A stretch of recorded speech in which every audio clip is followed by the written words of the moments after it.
احرام میں ایشو یہ ہے کہ احرام میں بھی کوالٹیز آتی ہیں. کچھ لوگوں کی عادت کہ احرام لے کے رکھ لیا, ایئرپورٹ پہ جا کے کھولنا ہے, کھولا بھی نہیں یہاں پر, یا کچھ لوگ تو جہاز میں کھولتے ہیں. اب جب کھولا تو آپ کا قد لمبا, احرام ہی چھوٹا ہے. چھوٹا. اچھا احرام پتلا اتنا ہے کہ آپ کا جسم نظر آ رہا ہے, تو آپ بیسٹ کوالٹی کا بہترین احرام لیں, اور احرام بھی گھر میں کھول کے پہنیں.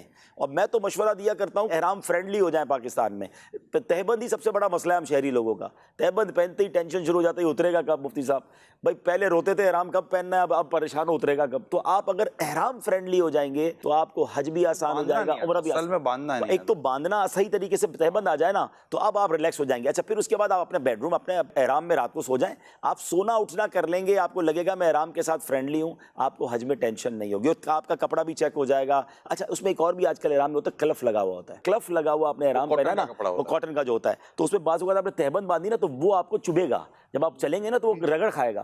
تو آپ اس کلف لگے ہوئے کو